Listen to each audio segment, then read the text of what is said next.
Hi, hello all. Nice meeting you all. Glad to be here, and again, thank you for this opportunity just to present on case study one.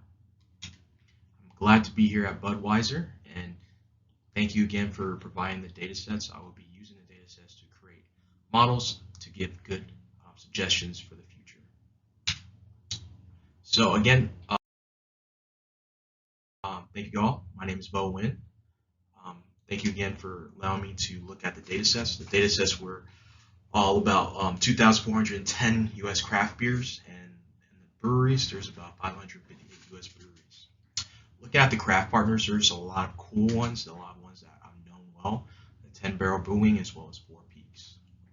So it's going to be interesting. Let's see what we're going to find in our data set. So going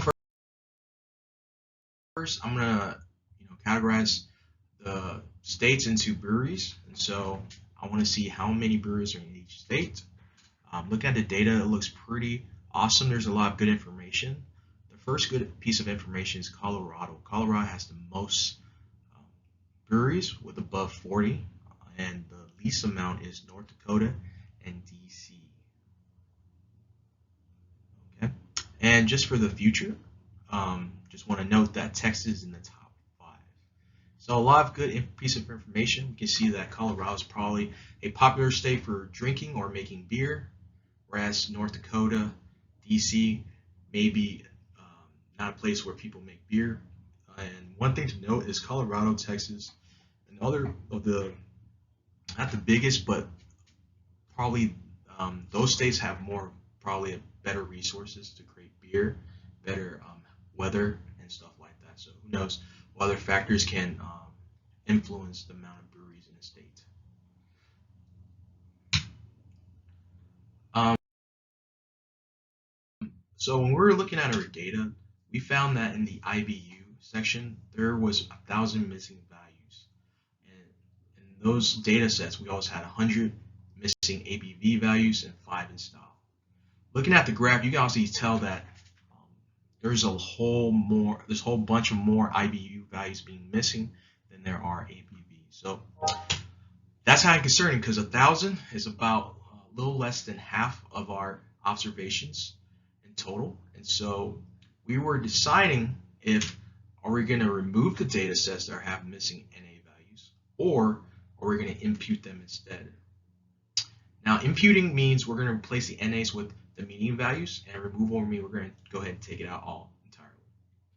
As a team, we decided collectively that we were not going to remove the data because we all know that data sets are expensive, and as well as the more data sets we have, the higher the accuracy, the better, the more powerful the test.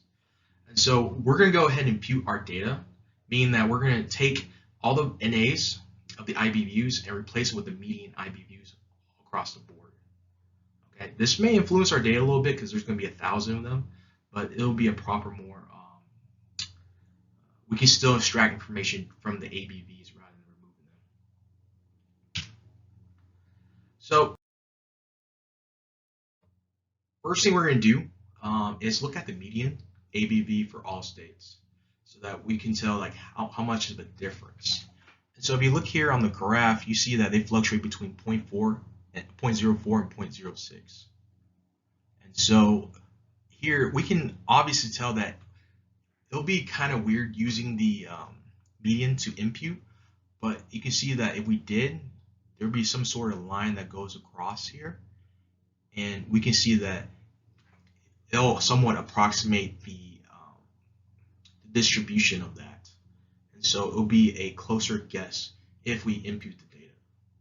And that also goes for the IBUs. IBUs is all over the place, and just doing that will it's going to be a little harder because it's going to be all over the place. But a median will somewhat balance it out. Okay, now we're talk about the maximum ABV value and the IBU value.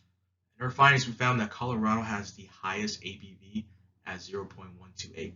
This is sort of obvious because Colorado is the biggest state that has the most breweries, and so it would be an assumption that there would be more on the side of fluctuating and experimenting with different beers and different levels of alcohol. whereas Oregon has the maximum IBU value, the bitterness level.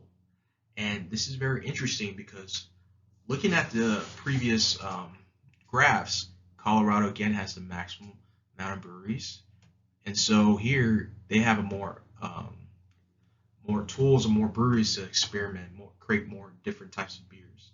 Whereas Oregon, if you look on here, is not ranked amongst the top 5. I would say even maybe the top 10. But that's very interesting that they have the maximum IBU values. And very interesting indeed on that. Okay. So let's go ahead and move forward with the data. We're going to go and do some summary statistics. So here we looked at the summary statistics for our data, and we see that it's right skewed. The mean of the ABV is about 0.597. The maximum is 0.128, as well as the mode is around 0.5, so 0.5 appears the most, and the range is about 0.11 from here to here, from the quarter, the range from the bottom, from the quarter 3s and the quarter 1s.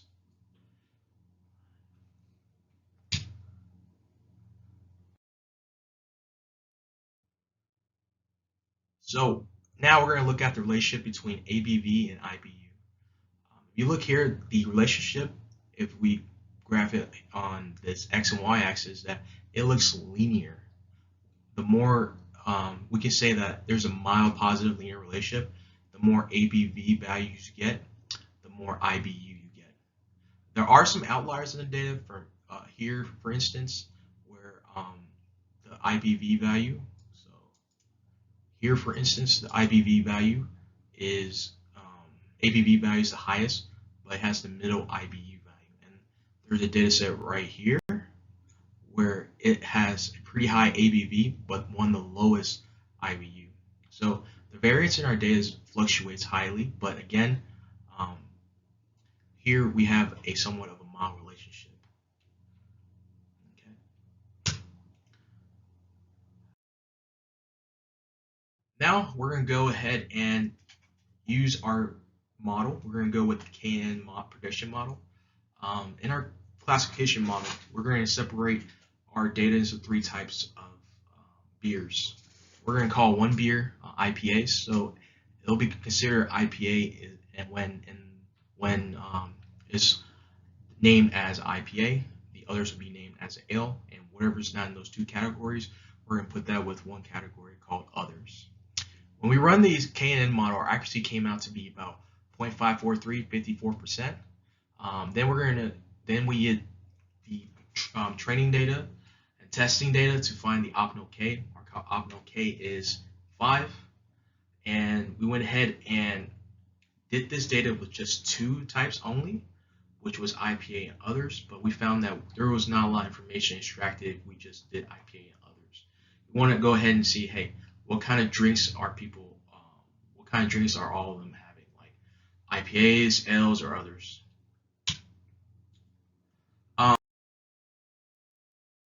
Using our KNN model, we went ahead and did a market sample to check our assumptions. So again, we did 3 types. We did IPAs, ales, and others.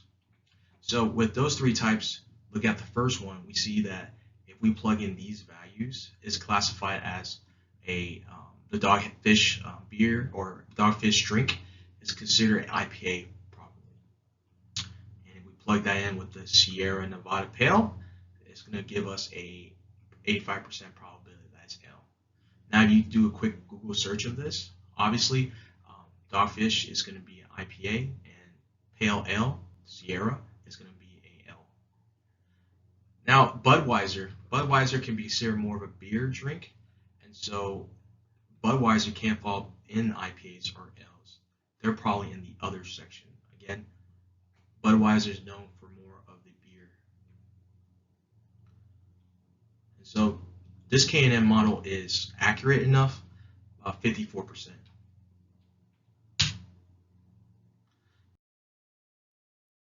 Now here's the big question. Okay, what type of beer should Budweiser produce in Texas? I currently live in Texas, and I want to know if you guys want to make a impact in our market in Texas, what type of beer should you guys make for us? So what we're going to do is we're going to look at the top 3 breweries in the U.S. market and try to find the ABV values and IBU values that are most appropriate, that we can create a certain drink that is good. Okay.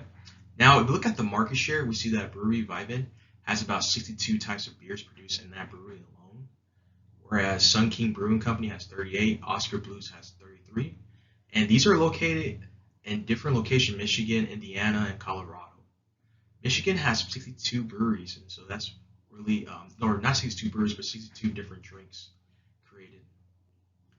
And looking at this, they have a big market share produced beers in the United States, in the top 6. And so we went ahead and found the mean ABV value of all 3 breweries and the IBU values of the top 3 breweries as well. We got 0.7107, and for the IBU, we got 54.65313. So those 2 numbers are important because we're going to go ahead and run those numbers through our K&N model to see if you guys were going to make a type of drink, what will be the best type of drink.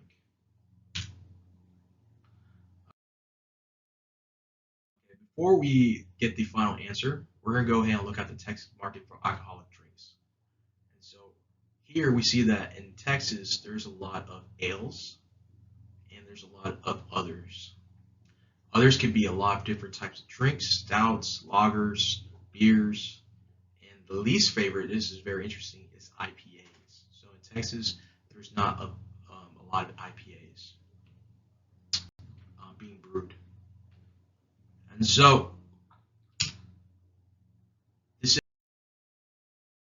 decision, what should Budweiser make? So using our K&N, our suggested drink is IPA. So even though IPA is the least favorite in Texas, there's still a market opportunity for us to create a good beer, a good market opportunity to create a good beer that has a great balance of ABV and IBU based on the statistical power from the top 3 breweries. And so in conclusion, using our just market analysis or data analysis, we analyzed the data sets for the brew and breweries focused on the ABV values and IBU values. We went ahead and used the K&N model because there's a lot of missing values, and as well as imputed those values so that we can run a more accurate model. And with our powerful model, we can determine a lot of different types of beers based on 2 things: the ABV and the IBU. And our suggestion, our final suggestion for you guys, Budweiser, is that if you guys want to make a market here in Texas, even though IPAs may be the least amount being made, there is a market opportunity for Budweiser to make an impact here in Dallas or in other parts of Texas using those 2 IBUs and ABV values. And so again, I'm going to talk about some cautions. So in our, again, this data analysis, there are missing values. We did run this data report without the missing values. It gave us a little bit higher accuracy, but we went ahead and stuck with this because we want to make sure that the model accurately represents all of the breweries in the United States. And most importantly, we want to talk about the final suggestion. The top 3 breweries, we went ahead and looked into it, is they're more on the side of IPAs, so our data can be more biased towards IPAs just because it had more of the ABV values and the IBU values that are more according to that. But just with our accuracy, we can see that it is more of a market opportunity if we could go with IPAs in Texas, especially with Budweiser backing up the name. Again, thank you guys so much for allowing me to present. My name is Bo. If you have any more questions, please let me know. But again, thank you so much. Have a great